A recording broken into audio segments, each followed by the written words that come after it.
if many of you are not aware of who Sikich is, we are a national technology consultancy uh, specializing in business applications, ERP, CRM, IT solutions, managed services, cybersecurity, and so much more.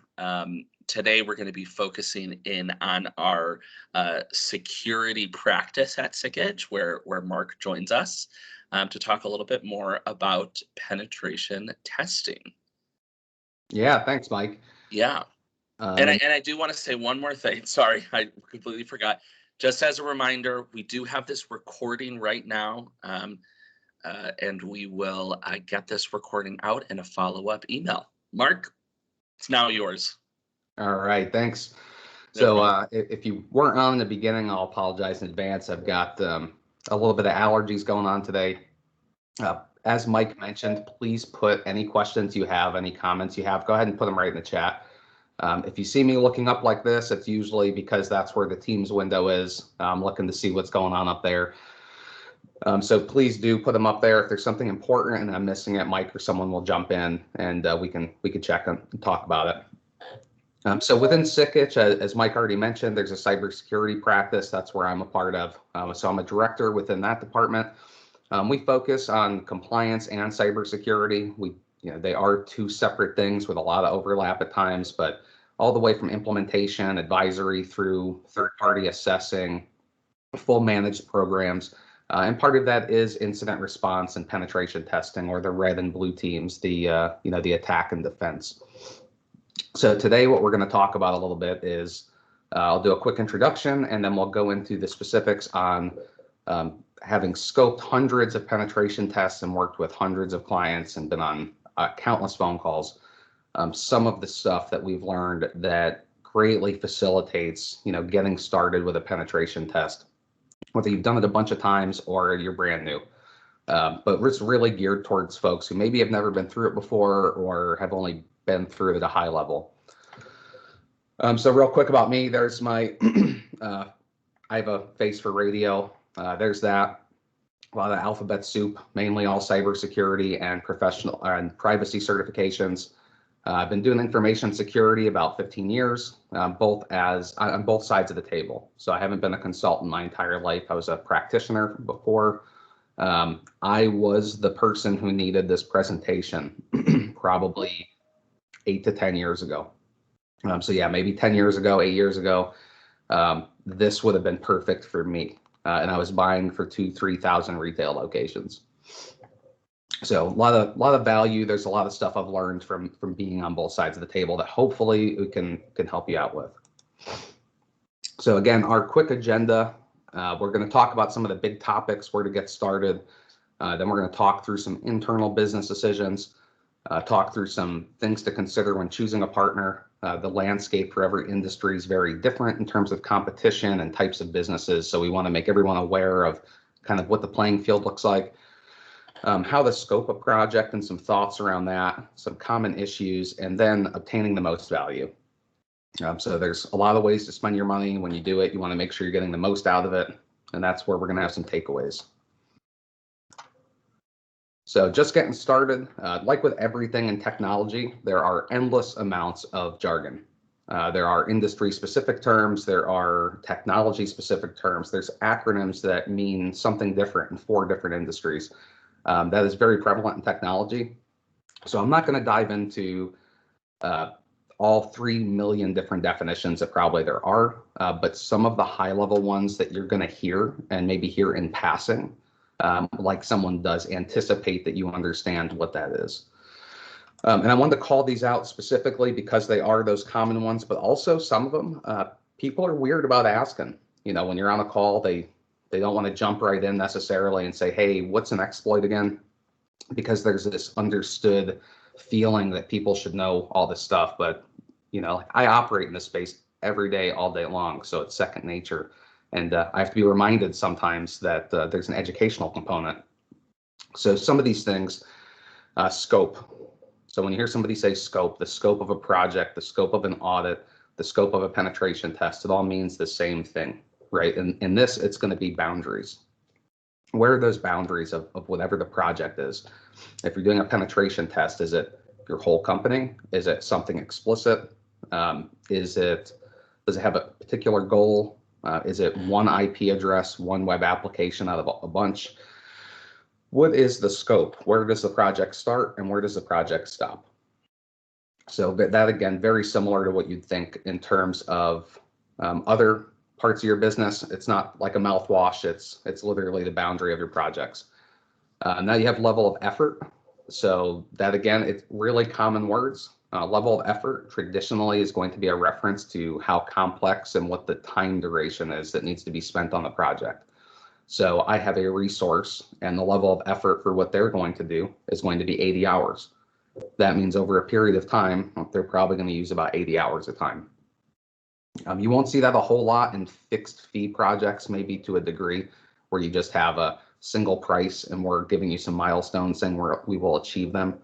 You might see them there. It's a little more common when doing time and materials estimates. Like being able to quote, your minimum expected level of effort is X. And then if you have an hourly rate, you can kind of figure out what that costs. Black, gray, and white box. This one is very specific, not so much to projects, but to penetration testing as a discipline. So these are different levels of visibility, shades, if you would, of visibility into the environment that the tester would have. So when you see black box, think black hole. It's just this thing, you can't see in it at all. You have no insight. You just have this box. Data goes in, data comes out. You don't know what happens in the middle. So that's where it's the most real world example. Although I would technically argue that gray probably is, because most organizations have some secret data that's accidentally been on the internet.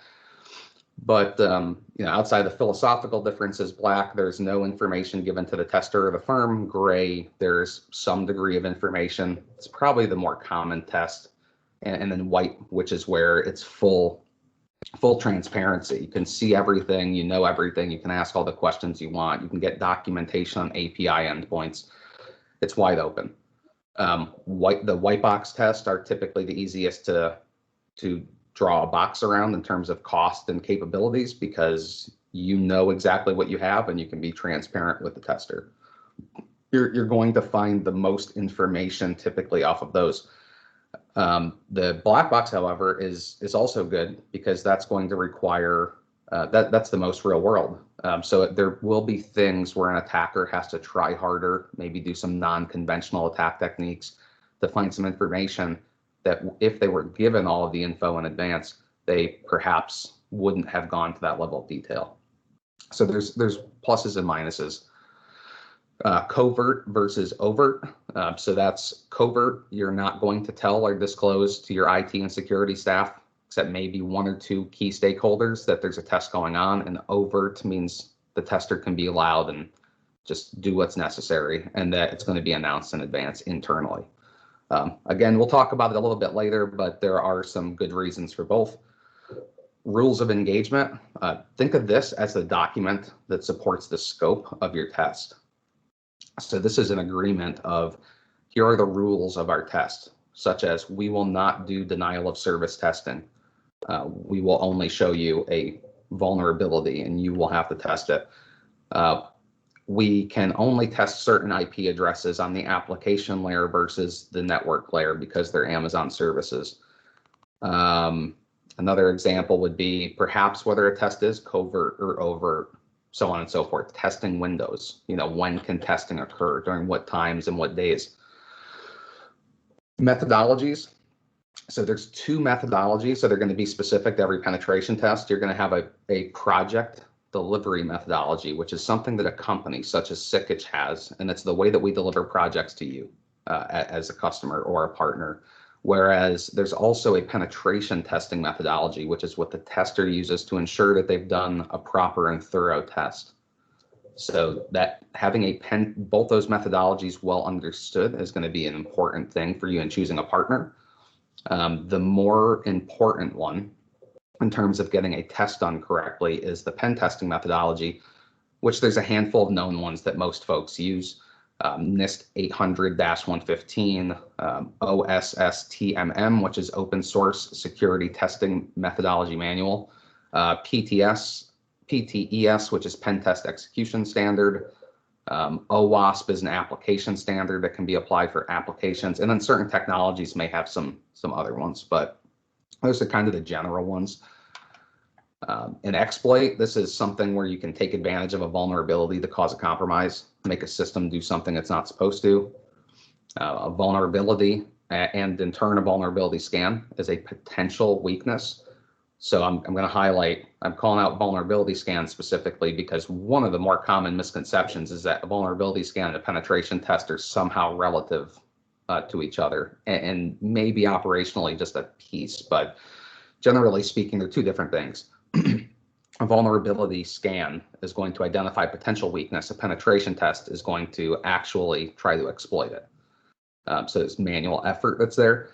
Think of it like a vulnerability scan is looking around at the neighborhood to see if any doors are open. A penetration test is going up and actually trying to open the door and see if it's locked. Command and control, that's a centralized way that your pen test organization or vendor or whoever is going to use to coordinate access into the environment. They may have a fleet of devices, virtual machines, things like that, that they can install in client environments. Very similar concept to what they do as a criminal, but this is doing it for you and testing third parties. Just be aware, if you hear what that is, that's part of the infrastructure that the tester would have. Payload, some code, logic, file, something that's used to perform an exploit or an attack. The reason I call that out is you're going to need to make sure that the tester has adequately removed all of their payloads and things from your environment, and that you know where they are, just in case. And that's all part of the methodologies. So these all work together. Any questions on the definitions or any terms that throw anybody for a loop? If you think of them, just go ahead and type them in the chat and we'll address them as they come up. So what are some business decision factors? So I kept the slide very, very high level. These are going to change for every organization. But the key here is, and we're going to talk through each one, is that every organization needs to be introspective. So these are things that you would ask internally before going and talking to a partner and try to understand, right? So why and how is a pen test going to impact your business? All of these 5 items here can, well, budget's on there, but all of them can wildly change the cost, the effectiveness, the business's capabilities to meet requirements. If pen testing is a requirement that you have to have, these are kind of the big 5 factors from the business side. So timing, I will tell you right now that, I mean, it is, when you're doing penetration testing, it's project-based staffing, right? You know, as a company, you have a methodology that you document and that you follow to do a good job for someone, and you do these projects. It is very rare for a good and reputable firm to have availability to do a test tomorrow. It is very rare that someone will be able to get your report in 3 to 5 days after signing a statement of work. Usually pre-sales takes a little bit, could be a couple days, couple weeks, depends on what's going on. It's usually on the client side that things might take a little longer because you have to work with their timelines. Excuse me. Then once it gets signed, there's a period of time to schedule and to get in a queue or to get the next available date. So you have to work through the schedule. That takes a little bit of time. Then the test has to actually start. There'll be a testing window. Might be, depending on the size of your environment, 3 days, a week, 2 weeks, 3 weeks, 4 weeks. Depends on how many, how big and complicated it is. That level of effort defines that. Then they've got to make a report. It takes weeks to get a penetration test done. Then you may have to do some remediation because there's findings, and that may take you a couple weeks. And then you have the report has to be amended. So that takes a little bit of time. So these aren't really, if you work with a company that's automating the report and they're automating the test, maybe they could do something in 3 to 5 days, but there are some other bigger issues to talk about when that occurs, which we'll touch on later.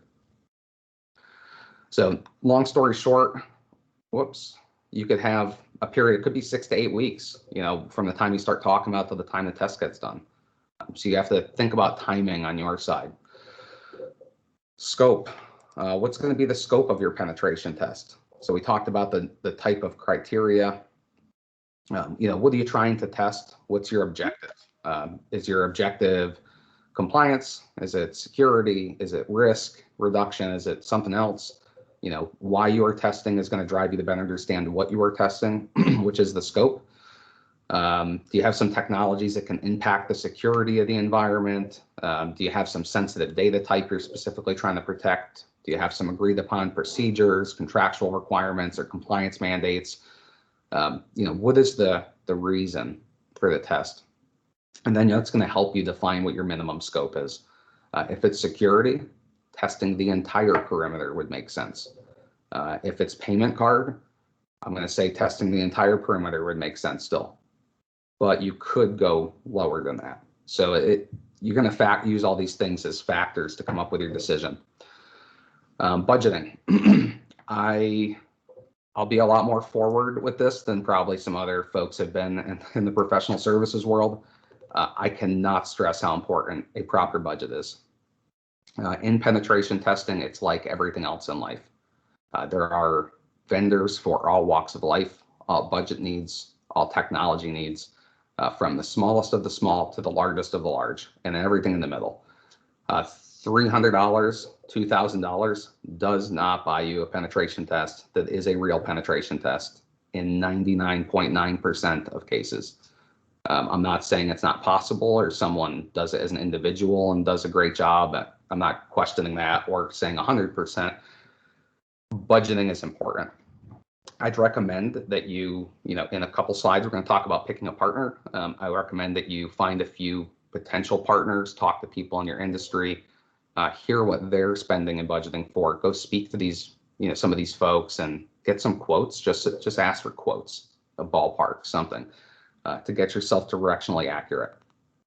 But saying you get what you pay for is a reality in most things. So the approach, right? Budget we just talked about. Now the approach. Do you have needs around your scope that are going to impact the approach of the test? So I'll give you an example. Does your penetration test require physical security, social engineering, wireless testing, maybe hardware device testing, things like that are going to guide you to a specific type of partner? Do you need the approach to be a black box, white box, gray box, or the test to be covert or overt? What are the requirements around the pen test being performed? Do you have a certain penetration testing methodology that has to be followed because of a compliance mandate? So this is helping to define what approach you need to be taken by the testing firm. It's always really nice when you can sit down and have a conversation with them and say, here is what we've defined as our needs and the approach that's going to work best for us. And at times with their experience, they may push back in some areas and make other recommendations, and others may make entirely a lot of sense. And then risk. So there's risk to everything, just like there's risk to choosing a partner, there's risk to having a penetration test done, there's risk to your organization by having it done, by not having it done. It's understanding what that means to your company. I don't want to say that there's such thing as this is too high, this is too low. It's really about risk appetite as a company. So there's a risk in not doing a penetration test. There's a risk in choosing a limited scope. There's a risk in not budgeting. There's a risk in budgeting too much. There's a risk with all things. So it's just to make sure that you've evaluated the risk across the project, the risk to your technology and operations. For example, if you're supporting a 911 infrastructure in telecommunications, there are uptime and availability requirements that make doing a penetration test there interesting, if not impossible by some firms. I'm not going to say all, but it requires a level of skill that some may not have experience with. These are doing a penetration test in that environment or in a manufacturing environment with folks who don't know the technology that well are giant risks. So I think it's important to just evaluate risk from all vectors as you're looking to move forward in a pen test and at least identify what that risk is so that you can properly discuss it with your partner. So what are we going to look for in a partner? Kind of like with all things, right? There's different things. There's different sizes of companies. There's different levels of testing. There's timelines, capabilities, deliverables. These are kind of the big things that you want to talk to companies about as you're going through. So as you set your phone calls up and you're starting to socialize some of this information to a partner, maybe do an NDA and then work through some details. These are some of the initial things I would start to kind of suss out as I talk to them. Type of company, so their company size, their project delivery methodology, and what makes them special. So every company should feel very comfortable talking about their market differentiators. Here, as a former buyer and a former person who had to coordinate, compliance programs across a lot of different countries and continents and widely distributed environments. The secret sauce is what every company wants to tell you. They want you to love it and believe it. And as long as it's not price, it's probably pretty good. So hear it out. Hear what they have to say. If it's only price, as a purchaser, that is a little bit of a red flag, unless you're shopping only for price. All companies are going to be happy to share what makes them special. There are exceptional companies of all sizes, right? So you can have a 500-person shop, you could have a 5-person shop. They can both do exceptional work. What you tend to see, just because of the economics of doing professional services, is the larger the team, the more operationally manufactured the work is. So, because there needs to be efficiencies. It's not downing it. It's a very valid thing, and they can do great work doing that. It just depends on culturally who you'd like to work with as a company, right? So if you're in a Fortune 50, Fortune 500 company, and structured process works very well for you, you're going to find a lot of that more common and bigger than smaller companies. Just like if you're buying computer parts, right? The same sort of thing. In a small company, though, it's going to be a little more boutique, a little more white glove. You're more likely to find a niche resource that excels at their job beyond any kind of average that you could think of.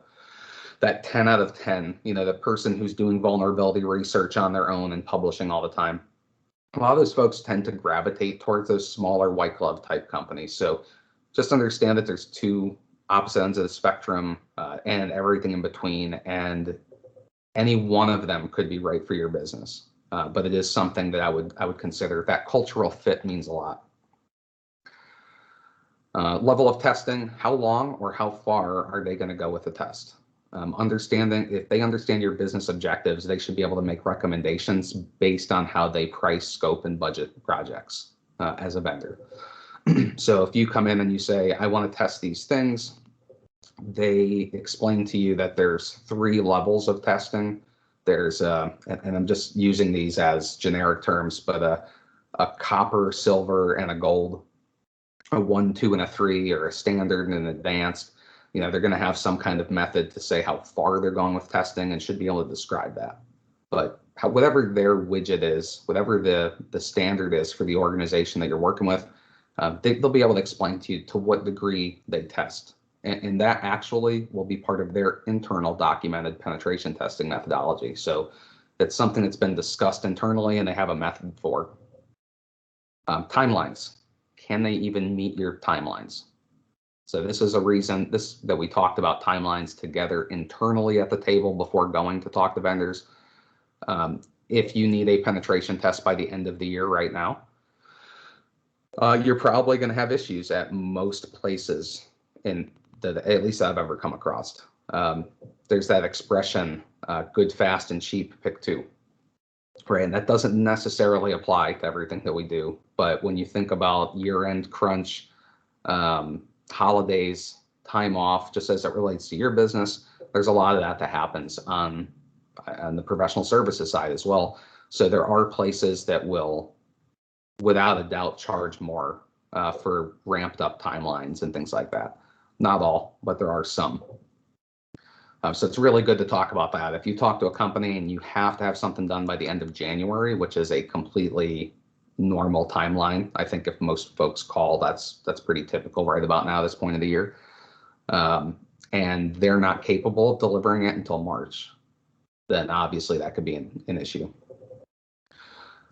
Capabilities. So are the technologies that you utilize something that the testing company has experience with, right? So if you have mainframes, you have industrial control systems, you're heavy in the cloud, you're using ERP software, maybe VoIP infrastructure, wireless, all these things. These are niche technologies in some cases.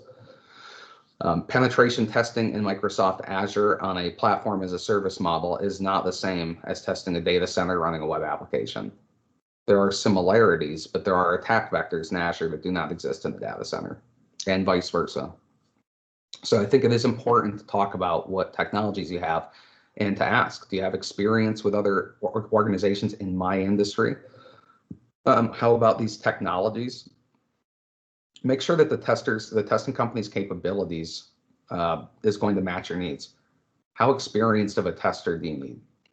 And I'm not talking about who has a PhD and has been doing it for 25 years, because that doesn't make a tester necessarily better than someone that's been doing it for 3 years. It's more about how qualified are they to be able to perform the assessment to the degree that you need it to be done. If you have specific project criteria and methodologies, they fit your needs. Let me give you an interesting one too. So this one had gotten me quite a few times over the years with different vendors. If a key employee quits, are you capable of recovering the project? So if you have a bigger project, small one, 3-4 days, 2-3 weeks, not really a big deal. Those will get done, without too much of a worry.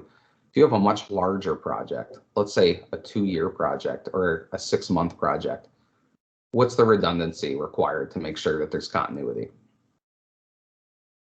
If you have a 4-person team, that's going to be a lot harder to do than if you have a 30-person team. Now, deliverables. What's the outcome of the project? What are you left with? All right, so does the set of deliverables meet your needs? Are you good with an executive summary and a presentation? Are you good with having a spreadsheet with a matrix with all the findings in it with rankings? How do you want remediation efforts documented after you fix things and they've been tested again? If you're doing a certain compliance thing or you have some agreed upon procedures with someone, and it has to specifically test something like segmentation between A and B, have you talked to the penetration tester to ensure the deliverable meets your needs? There are some companies and organizations that do such a high level of automation in this regard, like maybe they offshore penetration testing and have a portal where findings are uploaded, who knows? They use one of many tools to do some automation. If that, in those kind of scenarios, it would be a lot more difficult to produce that customized deliverable that you're looking for. Maybe you want it so that the findings are broken out slightly different way because you have to work with a vendor or you have to work with one of your customers and you don't want to provide them the whole report. You need to provide them a section of the report. Make sure that the deliverables meet your needs. Ask for a sample report, evaluate it, pass it around the business, have everybody look at it. So that's a big one for me, deliverables. I've seen a lot of issues with that over the years. A good penetration testing company's reports are going to contain what's needed for the 95+%. I can't speak for all of them, but there are some that are some reports are very thorough and some look like a vulnerability scan. So now we're going to scope a test. So now we have to actually work together. We have a vendor, we have a prospect, we're all talking to each other and we're talking about what's important to test in your business. So some more key terms and talking through kind of determining what your scope should be. So full scope versus targeted. So full scope is I am Acme company, attack me. I want to be attacked like I'm getting attacked right now from malicious third parties on the internet. Full scope, all technologies, external, internal, no holds bars kind of test. You get the picture on that. That's going to give you the most value, I would say, every single time. The issue becomes price, capabilities, time. Depending on your environment, that may or may not make sense. And you may have to do smaller tests, smaller targeted ones. So targeted tests, that's when you're paring it down. So it's some subset of everything. Whether it's a single web app, maybe you have a single PCI zone, you have one building or facility, you just moved one data center and changed a firewall. It's really good for getting an idea around a change. Depending on what the target is, if it's defined correctly, it can give you some pretty good data if you've defined it correctly. And I keep saying if you defined it correctly because it's very easy to omit some key vectors in a targeted test, like a remote access, well, a laptop performing remote access, or something along those lines. A VPN connection that goes to one network segment that you were validating was out of scope, but when you're coming from that VPN, it's not. It ends up coming through and has additional access. There's all kinds of things, right? So it's just making sure you define a good scope, but both can provide you what you need, and you have to find the happy medium that's right for your business. Most pen tests are targeted to some degree, with organizations striving to test as much as possible when it's feasible. Lateral movement, is this important to you? So as a standard, I say very. However, depending on your budget, depending on the scope of the test, depending on your business objectives, think of this like, when you have a tester, a penetration tester in part of your network, they're going to test from point A to see if they can get to point B. And if they do, they achieve the objective and they have compromised the environment. In that regard, there's no lateral movement required. They tested from A point to A point. They were able to get where they wanted to go, and that's it. They're done. They're not going to continue to dig and pivot. Maybe you want them to go from A to B and trying to use B as a way to get to C, D, and E. In that case, that is lateral movement, and that's exactly what you're wanting them to do, is to keep going and keep pivoting and keep moving. Very common in a full scope and a targeted, honestly. However, there are reasons, like when someone's testing segmentation, maybe they have a very slim budget and they're trying to do a pointed test so they've achieved something. There are reasons to limit lateral movement, or maybe the network infrastructure is sensitive and there's things in other parts of the network that you don't need to know. Whatever the reason is, it's a good thing to talk about. The next two are kind of related, right? I would say even the last one's related, but I call out compliance requirements separate for a reason. So goals and objectives, you just try to define these to the extent that you're capable. You might not have the right answer, you might not have a perfect or full answer, but start to wrap your head around what the answer is at a minimum and mature it as best as you can. The more that you can communicate what these are for the company, the better off, someone like myself can guide you to where you need to be. Why are we doing this? What do we want to get out of it? Is the juice worth the squeeze? I mean, that's a great question.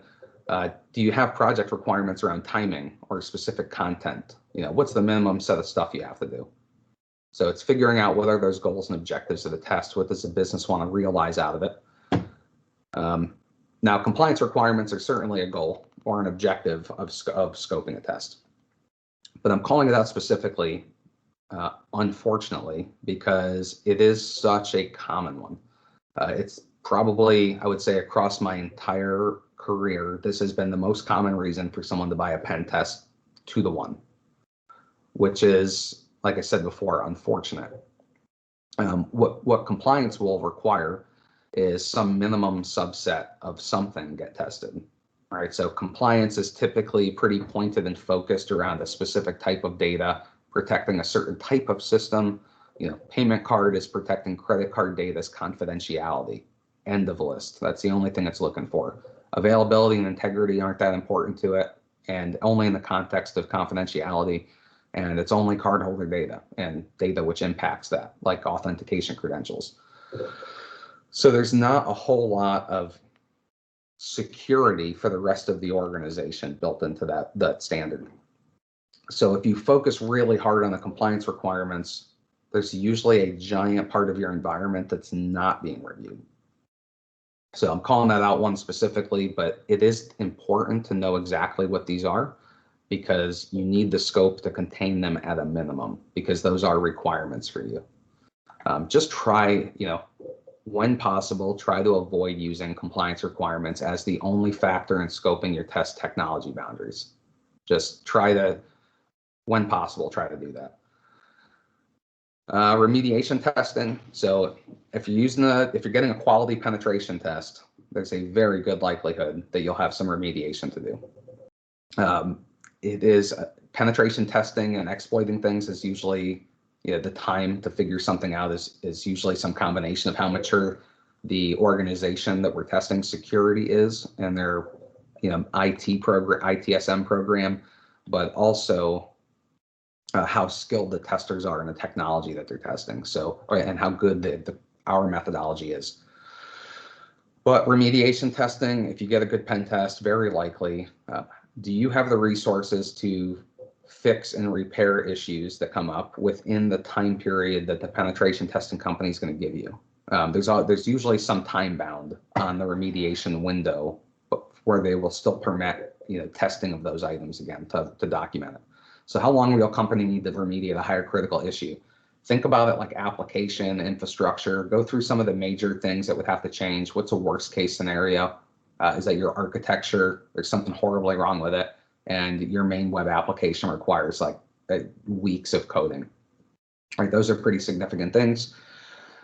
Go through and just think of some of those scenarios and how long they might take, what kind of resources you might need, and do that during the scoping process so that you can make sure you have the time you need to properly remediate and test. Or you can budget effectively if it's going to be a long time and you're going to have to just buy a second test, which is a possibility. If it takes 6 to 8 months, a year, you're probably just buying another test at that point. So how do we find the technologies? Right, so it's a very difficult conversation to have, especially to talk through it quickly. But you can test your whole environment, you could test everywhere, you could test everything, but where do you start? All right, so this is some guidance on things that should be given consideration. Critical assets and data stores. So if you have sensitive data of any type, data that matters to you as a company, you could start there. You could start with endpoints, devices, networks, which communicate with those things and any networks that they're on. Any connections to untrusted or public networks, maybe a vendor network, maybe vendor remote access, maybe could be the internet, could be a DMZ that you're going to say is untrusted. There's a lot of things it could be. Trusted or internal networks and vendors. So your internal network can be untrusted as well to a degree, right? It might be a trusted network, but is it secured the same as the network it's accessing? If there's sensitive data in that environment it's accessing, I would say probably not. So it's of a less, maybe there could be issues with that environment that would perhaps trickle in or impact your sensitive data storage. Do you have compliance or security program minimums? You have to keep this in your head the entire time that you're scoping anything for the most part. And then end user workstations, applications, and authentication, which are kind of big in the cloud. Right, so these are all things to give some kind of thought to. Compliance versus security. So I'm going to talk through an example quickly, and then as to why compliance and security don't have the same needs, and it's important to talk about both. So in PCI DSS, for example, so we have the standard. These graphics are actually from an information supplement that the PCI Security Standards Council put out. So a little link and information at the bottom. So what we have is a sensitive data environment in the gray box on the left called the cardholder data environment, or CDE. In the corporate network on the right, we have an IT network. There's some VPN there that goes to the other one. And then we've got some networks at the bottom that are not doing PCI functions. It's a very pointed environment that there's an explicit boundary for the cardholder data environment, which is in the gray box in each retail store. And on the right-hand side, you can see the IT network that's supporting it. There's that VPN. When you look at these network diagrams, you would think that CCTV server, that wireless, workstations everywhere, it's not an overly complicated network. So when I first see this, I say pen test the whole thing. It's not that complicated. There's not that many systems. The price probably isn't horribly different. From a payment card perspective, what they're going to require that you test is a little bit different than that. So what they would require or mandate that you test is critical systems which are defined typically as things that process, store, transmit cardholder data or something that impacts the security of those. So you start with those. And also to test the perimeter of the cardholder data environment, so the isolation that's present. So you would do a penetration test from the store network, because they're on the same local area network, they just have a firewall preventing access. You would sit here and you would test to try to get into the cardholder data environment. Then you would go to the external side, the internet, and you would test that and try to get in. And that would be your penetration test. That's all it requires. Now you have this remote access VPN. So there is this other piece that kind of comes to this diagram. This diagram, you'd have to determine where that VPN started and stopped. So if it stops the firewall but only has access to the IT network, not vice versa, then this also, these are systems connected to the cardholder data environment. So you would test from here in the corporate network and try to get into the workstations in the IT network. And then you would test from the IT network or the users network and try to get into the stores. So, but you see it's about getting in somewhere. There's a defined objective. The objective isn't compromising a workstation in my network, which is what happens when you have ransomware.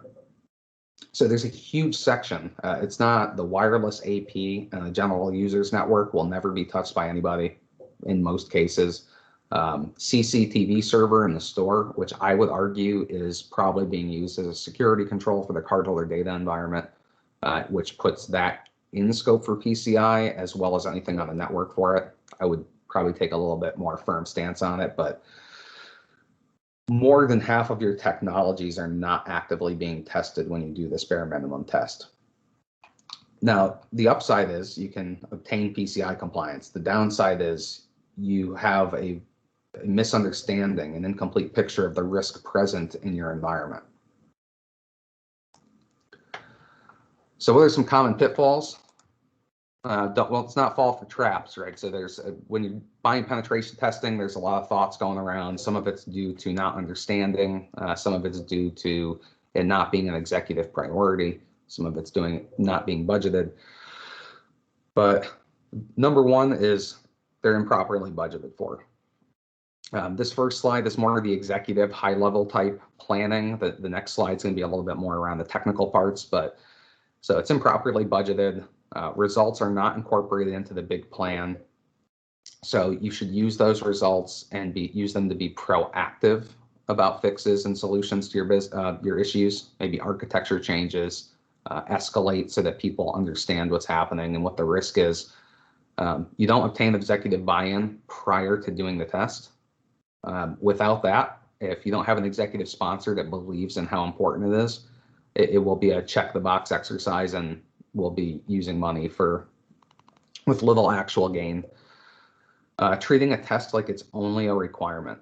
Like, oh man, we have to do a penetration test. This stinks. Let's hurry up and get it over with. Not accounting for or scheduling and remediation timing.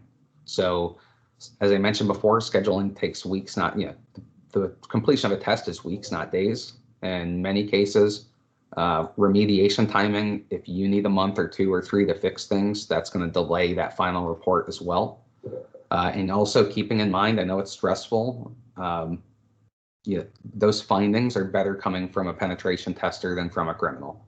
So it's okay it might be frustrating, but finding out you have remediation to do is actually very positive. We have these are a little bit more technical recommendations. So penetration testing being improperly scoped, we find them too narrow, or maybe testing some things too deep in a section of a network that isn't providing actual value. So you have a VoIP network that's running on its own lines, has its own network devices, its own everything. If the security of that's not really a concern to you, and if it fell off tomorrow, it wouldn't be a big deal. Maybe the right answer for you is just testing to see that it's isolated from everything else and you can't gain access. It can't be used to pivot into a sensitive environment versus testing, hundreds of thousands of connections or what have you. So just scoping right for you. You don't apply the recommendations consistently. So you get recommendations on workstation hardening for Windows. You apply them to this small subset of computers instead of company-wide. Just because something's vulnerable in an area that a corporate or that a compliance mandate applies to doesn't mean the rest of your environment's not vulnerable to it too. Tester is not experienced enough in the technology. An infrastructure person teaching or testing web applications is not going to get you great results. If you have niche technologies or like, let's say, ERP applications, they need to have experience with those things, or they won't know what to test. Testing a Salesforce application is wildly different than testing something you install on Windows 10. This is a huge one. I've seen this my entire life. No security vetting of a vendor prior to access. So performing a penetration test, you're giving them access usually to the most sensitive parts of your environment. As a vendor, no, I don't want to fill out security questionnaires all day, but I do believe that you absolutely should be asking these questions anyway. It's, how are you removing your payloads? How are you ensuring that you're not leaving a compromise or backdoor behind? How are you securely accessing the environment? How can I monitor your access to the environment? These are all questions a mature security program CISO should have, ready to go in picking a vendor. My grandmother used to say, like, the cobbler's kids have the worst shoes, cobblers being shoemakers. I'm not saying security companies do or don't. They mainly do, I would say, eat their own dog food when it comes to some of the security, but that doesn't make them not a risk to you. My last two are my favorite. Believing a test is pass or fail. There is no pass or fail in penetration test. We could say we achieved a specific objective, or we failed to achieve a specific objective. But the penetration test is an exploratory document that's showing you exploitable findings within your environment and how the proof of concepts work so that you can defend against them. There is no pass or fail. To me, a pass is a test that identifies all the exploitable vulnerabilities that we could find. That's a pass because you need that info, or someone else is going to find it. Automated penetration testing. This has come a long way in a short period of time, but a penetration test is manual exploitation, right? There is no automated platform test or automated platform that passes any of the, I would say, lists of criteria that meet a penetration test. I do, however, believe that they are extremely beneficial to have in your security program. They're going deeper, faster, more efficient than a vulnerability scan. So supplementing your cybersecurity program with these to go above and beyond vuln scanning is pretty great, and it's something that should be considered if the budget's there for it. It will not and does not replace a penetration tester doing a penetration test. You'll hear that from some vendors will tell you, here's our automated, you pen test yourself. I would encourage talking to a wide variety of vendors and getting their feedback. Now, getting value. So kind of related to the things not to do, the traps, to a degree. We've already talked about this. Critical findings are a good thing. If you're not getting critical findings, what are you buying? Are you buying a checkbox? If you are, that's the market you're in, and that's okay. I, as a security practitioner, am not happy with that, but it is a business decision that I myself have had to make before. So there is a time and place. But it is important to remember that regardless of what you do, critical findings are positive. It's much better to come from me than it is to come from an email on the dark web or originating from the dark web. Obtain executive buy-in prior to the test. You should have an executive sponsor who's interested, who doesn't need to understand the results necessarily, but understands that it's important for us to find them and fix them and protect the business. They should be highly interested. Critically vet your partners and engage them frequently. Find a good partner that fits for your company and work together as much as possible when it comes to these sorts of tasks. A penetration testing company is going to do more than just penetration testing. For example, we do data forensics, incident response, we do hardware testing, we do some of the big application platform tests. We do a whole thing on cloud. There's a lot of stuff that can be done. And what you're going to notice is an overall cost savings, an overall efficiency gain when you start to lump some of the security testing together, or maybe something like doing vuln scanning on a monthly basis. When you pull in the relative tasks together and you find the right partner for you, they add up. You know, you start adding all these things on. Maybe you have a client that makes you do quarterly pen testing now. It's going to add up. The more of that stuff you pull into one, you put in one basket, the more cost effective it's going to be. Their company gets to know you, their project managers get to know your preferences. You can schedule out far in advance. There's a lot of efficiencies to be gained, but you need to critically vet the partners to make sure that they're going to be good for you longer term. I was a big fan a long time ago of doing a 1-year agreement with a company and doing a project or maybe 2. And if I like that, I would say, hey, listen, if this project goes off great, I'm looking to do a 3-year and do testing twice a year. I need you to put your best foot forward. What happens there is you already have a relationship. You know, they want to work with you, you want to work with them. You have an idea about their budget and they have an idea about yours. Plus, they know your environment. So now they've already tested once or twice. If there's a way to bring something to the table to lock in that deal, they're going to be more willing to do it because the risk is less. Ensure new threats are tested for. The world changes every day, right? There's some new vulnerability that's out there every week, some new name, dancing panda or whatever they're going to call it tomorrow. There's something. Is the testing company looking for those too? You know, some new 0-day comes out. Is there some guidance they have for it? Can they tell you if you're vulnerable? That's one of the value adds. Now next, this is probably a little bit odd, but talking back and forth with the covert versus overt testing, only announce the test to the required people. So if you have a third-party security operations center, for example, and they're managing all your logs and monitoring and alerting you, call one of their C-levels, a VP, your account manager, and tell them you want to do you're going to do a blind test of the security operations center's capabilities in your account. Yeah, you want to let them know so they don't wake up some supervisor at 3:30 in the morning, or maybe they do and you want them to, but it's your environment. So only announce it who you have to. If you're doing some alerting internally, you're using a SIM platform and have staff of your own looking at it, great. Start your penetration test when they're the least staffed, because that's when you're going to get attacked. Start it, try it at different times of the day, but work with the company to figure that out. Work with the penetration tester to figure that out. Test more than the minimum. The minimum is protecting something very specific. Your business is usually a little more general than that. So take into consideration other types of sensitive data.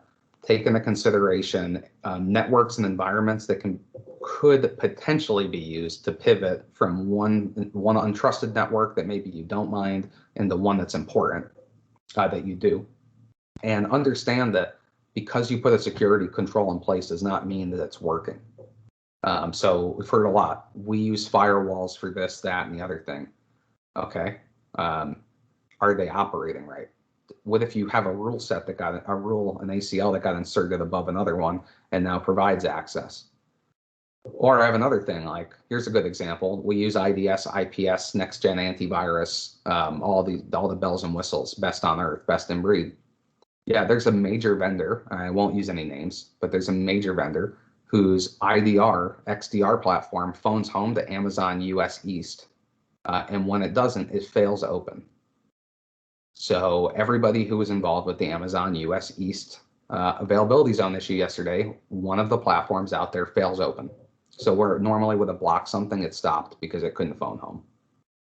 And that's a real thing. They've emailed some of their clients already. So think about that. Test more than the minimum. You test your controls.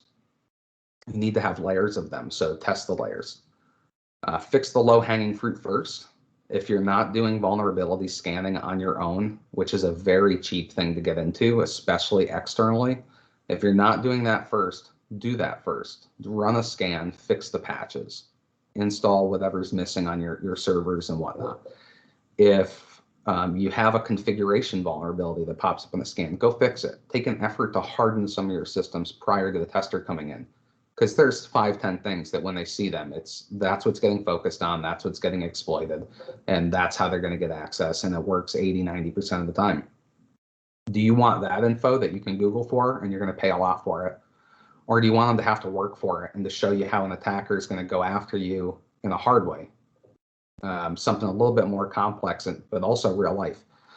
So I think fix the low-hanging fruit first. I don't want to pay thousands of dollars for the results of a vuln scan.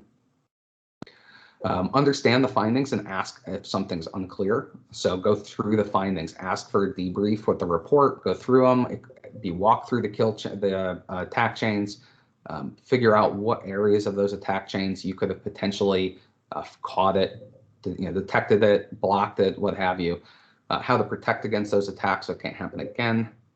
And make sure you ask. Any tester or company is going to be happy to walk through that with you. And schedule tests proactively. So do not schedule them reactively when possible. Yeah, the bank's going to call one day and say you need a test by tomorrow or something crazy. But if you need a test next year, start calling now. Get far in advance from it so you can schedule your dates when you want. You have time to find the right vendor. You have time to budget. Think a year ahead, whenever possible. And with that being said, I don't have any other questions, and we are right at time, Mike. But if there's any questions, please, I'll turn it back over to you. Please drop them in the chat, and we can answer them real quick. Excellent. Yeah. We also have a poll that we're going to put out real quick right here. In just 1 second, that everybody will be able to see. If you have any questions, please enter them in the chat. Only got about 1 minute, so it's probably one question, but no questions in the chat right now. And if we want to get that poll up, there we go. Oh.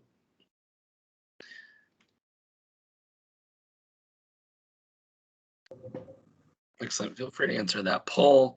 Give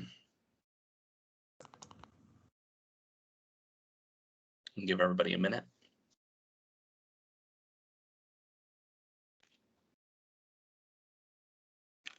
No, I do not want to talk to you about my car's extended warranty, Mike. Yeah, right. Exactly. I had 2 of those calls this morning back to back, and I asked them if they knew each other. Yep, at least once a day. Excellent. Well, we have no other questions for you. We are right at time. Thank you to Mark. Like I said before, we'll have a follow-up email go out to everyone with a copy of this webinar, and hope everyone has a great day.